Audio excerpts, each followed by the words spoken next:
네, 안녕하세요. 오늘은 음, 세상에서 가장 목소리가 큰 사람은 누구일까 하는 질문을 한번 해보게 되었습니다.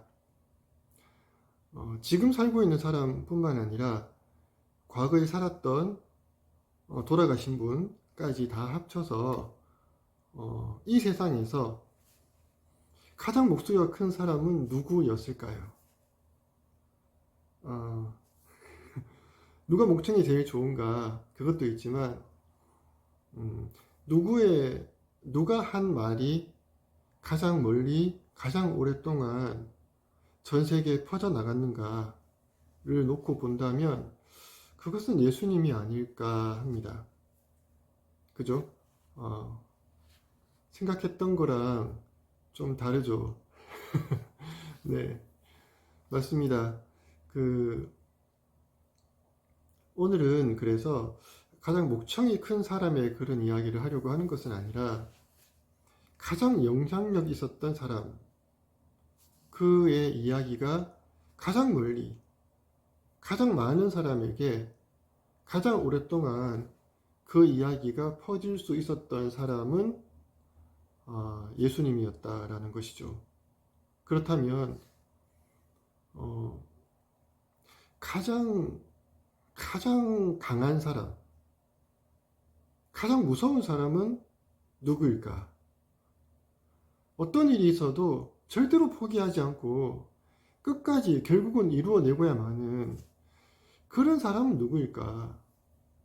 그것도 오늘 한번 생각을 해 보게 되었습니다. 왜냐하면 요즘에 어떤 드라마를 하나 보았는데요. 태풍상사라는 드라마를 봤습니다. 넷플릭스에 올라와 있고 또 TV에도 방영을 하는 드라마인데 우리나라 IMF 때 그때 다 경제적으로 힘들었잖아요. 그때 배경으로 하는 그 젊은 사람의 어떤 그런 성장하고 성공하는 스토리를 다룬 그런 이야기인 것 같아요. 근데 그런 옛날 이야기가 왜 지금 인기가 많냐 하면 사실은 지금도 굉장히 경제가 형편이 어렵지 않습니까? 그러다 보니까 그 사람이 도저히 불가항력적인 자기 잘못이 아니에요. 그런데 우리나라에 통화 위기가 와서 나라 전체적으로 너무너무 힘든 그런 시기에서 다 힘들어진 거예요. 그 속에서 어떻게든 뭔가를 해내기 위해서 책임지고 뭔가를 해내기 위해서 노력을 하는 그 모습을 보면서 좀 우리가 대리만족을 느끼는 그런 사람이 많은 것 같았습니다. 그래서 저 주인공은 굉장히 책임감이 있고 끝까지 무언가를 해내려고 하는 포기하지 않는 그런 근성을 가지고 있구나. 그렇다면 어떤 사람 저렇게 저 드라마의 주인공처럼 정말 저렇게 강력한 그 마음을 가지고 절대 포기하지 않는 그런 마음을 가진 그런 사람이 되려면 어떻게 해야 될까? 세상에서 가장 강력한 사람은 누구일까? 제일 무서운 사람은 누구일까? 를 생각해 보았습니다.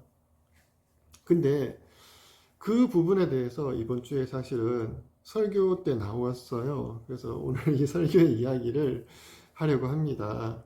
그건 바로 뭐냐면요. 하나님의 뜻대로 사는 사람이에요. 이렇게 말하니까 좀 이해가 안 가시죠? 그러니까 조금 더 풀어서 이야기를 하자면 하나님의 목적을 이루는 것이 자기 인생의 목적이 되어 살아가는 사람.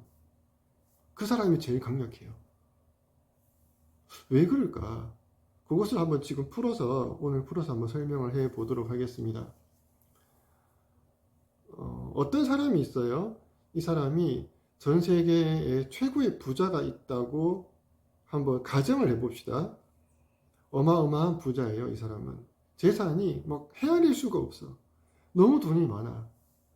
그리고 뭐 권력도 어마어마해서 이 사람은 못할 것이 없는 사람이에요. 그런데 그 어마어마한 사람을 제가 우연히 만났습니다. 그리고는 그 사람이 아주 곤란한 상황에 처해 있을 때 제가 그 사람에게 조금 도움을 주어서 그 문제가 해결이 되었어요. 그러니까 이 사람은 내가 너무 고마운 거지. 그래서 너무 고맙습니다. 아니, 이렇게 나를 이렇게 속 시원하게 도와주는 사람이 없었는데, 당신을 보니까 내가 너무, 마음이 너무 기쁘다고. 그래서 오늘 너무 기분이 좋으니까 뭐든지 하나만 이야기해보라고. 내가 당신 소원 하나는 무조건 꼭 들어주겠다라고 이야기를 했다고 합시다.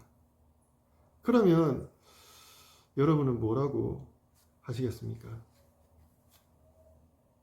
그런데 오늘 저는 전혀 다른 이야기를 하려고 합니다. 만약 저에게 그 사람이 당신의 소원이 무엇이냐라고 물어본다면 저는 이렇게 대답을 할 거예요. 제 소원은 없습니다.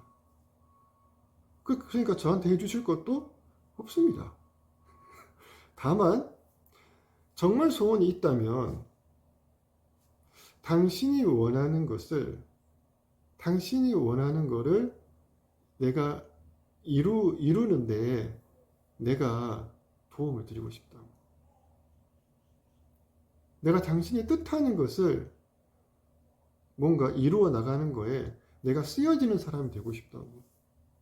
그렇게 이야기를 하는 거예요. 그럼 얼마나 기특하고 얼마나 기쁘겠습니까? 내가 바라는 것을 이루는 것은 그냥 아주 작은 거라고. 하지만 당신은 전 세계적인 사람이니까 당신이 하고자 하는 것은 굉장히 큰 세계적인 일들을 하고 있지 않냐고. 그러니 당신이 하는 일에 내가 쓰여지는 게 나의 소원이다 라고 이야기를 하는 거예요. 그러면 아마 그 부자는, 그 대단한 사람은 아마 저를 아주 기쁘게 자기의 일을 하는데 쓸 거예요. 그리고 저의 한 가지 소원만이 아니라 아마 제가 죽을 때까지 제가 원하는 모든 소원을 아마 다 들어줄 겁니다. 만약에 제가 진심으로 그렇게 하고자 한다면요. 그게 가짜가 아니라. 하나님도 이와 같습니다. 우리는 사실 각자가 다 뭔가 저마다 너는 소원이 뭐냐? 라고 한다면 소원이 뭐지? 하면서 나름대로 자기의 소원을 이야기를 할 겁니다. 또 너는 그럼 목표가 뭐야? 뭘 이루고 싶어? 라고 한다면은 그 목표를 또 나름대로 이런저렇게 이야기를 할 것입니다. 그런데 있잖아요. 내가 소원하는 바를 이루었고 내가 목적한 바를 이루었다 하여서 그것이 나에게 얼마나 큰 기쁨을 줄까요? 그게 그렇게까지 큰 기쁨을 주지는 않는다고 하는 것을 인생을 살아보신 분은, 저처럼 한 50살 이상 살아오신 분들은 그걸 다 압니다. 그런데 하나님이 원하시는 것이 있으시거든요. 왜 없으시겠어요? 하나님도 목적이 있어서 세상을 만들고 또 사람을 만들고 이 지구와 우주를 만들었지 않겠습니까? 당연히 목적이 있죠. 그럼 하나님 나한테 바라는 게 있을까요? 당연히 있겠죠. 당연히 있지만 말씀을 안 하시는 거죠. 그래서 내가 모르는 것 뿐입니다. 하지만 내가 그냥 하나님께 이야기해 보는 거예요. 하나님, 저는요, 하나님이 나에게 원하는 걸 내가 해드리고 싶어요. 하나님도 나한테 원하는 게 있지 않겠어요? 나 그거 해드리고 싶어요. 그리고 나는 하나님이 이 세상에 하고 싶어 하는 일이 분명히 있을 거 아닙니까? 나 그거 이루어드리고 싶다고. 그게 내 인생의 목적이다. 라고 이야기를 하면서 혹시 나에게 바라는 것이 있으면 나에게 가르쳐 달라고. 그리고 나를 쓸 일이 있다면 나를 써달라고. 그렇게 부탁을 하고 기도를 하는 거예요. 그렇게 살잖아요? 그러면 그 사람은 가장 강력한 사람이 됩니다.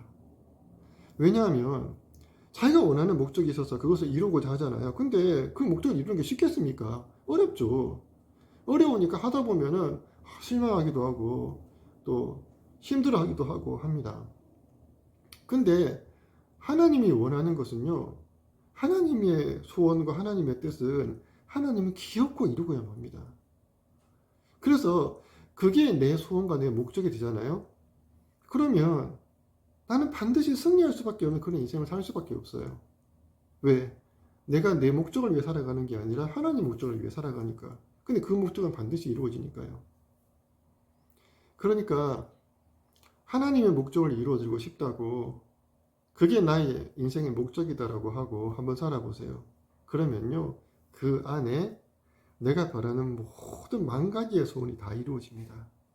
그게 진짜 지혜로운 사람이죠. 하나님 목적을 이루는 게 내 목적이라고 하니까 뭐야, 물론 수도사의 삶인가? 라고 생각하시겠죠. 그런 거 아닙니다. 뭐 아무것도 이루어지지 않고 나는 그냥 하나님만을 위해서 하나님의 노예처럼 살아야 되나 생각하십니까? 전혀 그렇지 않습니다. 그런 삶이 가장 풍요로운 삶이 될 수 있어요. 그리고 지금은 그런 때가 되었습니다. 하나님이 우리를 너무 사랑하시기 때문에 하나님이 인간을 창조한 창조의 목적을 이제는 이루고 싶어 하시는 그런 때가 되었어요. 그러니까 때가 되었기 때문에 나도 그 목적을 이루고 싶다라고 한다면 하나님이 얼마나 좋아하겠습니까?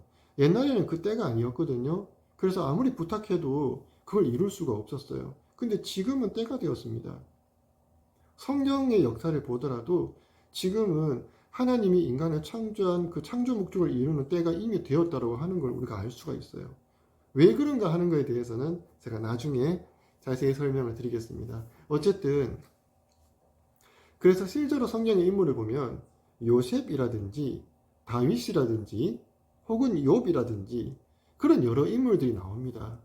이 인물들의 특징은 뭐냐 하면요, 많은 어려운 일을 겪어요. 많은 어려운 일을 겪었는데 결국은 너무너무 잘 되었어요. 그런데 그 과정은 어려운 일이 많았습니다. 근데 왜 어려운 일이 많았지만 이 사람들은 중간에 포기하지 않았을까요? 그것은 하나님 목적을 이루는 게 자기 인생의 목적이었기 때문에 그래 포기하지 않았던 겁니다.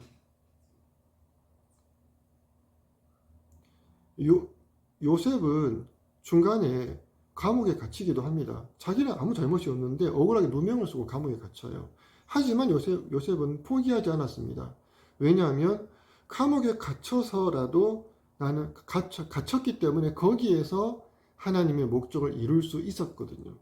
너무 신기하게도. 그래서 하나님이 그럼 뭐 의도적으로 요셉이 감옥에 갇히게 했냐? 그런 건 아니에요. 그런 건 아닌데 그건 굉장히 악한 사람을 만나서 그 사람에게 당했기 때문에 그런 겁니다. 그렇다고 요셉의 잘못은 또 아니었어요. 그 사람이 악해서 그런 겁니다.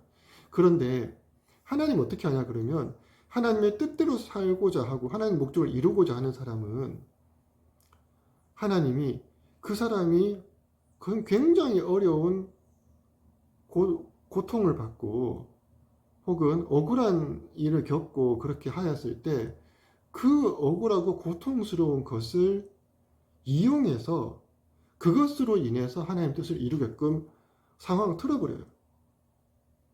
하나님이 그래서 위대한 거거든요. 하나님이 억울한 일을 겪게끔 하지는 않았지만 나쁜 사람 때문에 그런 억울한 일을 겪었지만은 그것 때문에 하나님 목적이 이루어지게끔 하나님이 상황을 틀어버려요. 놀랍지 않습니까? 그러니까 그 사람은 어떤 일을 겪어도 결국은 잘 돼요.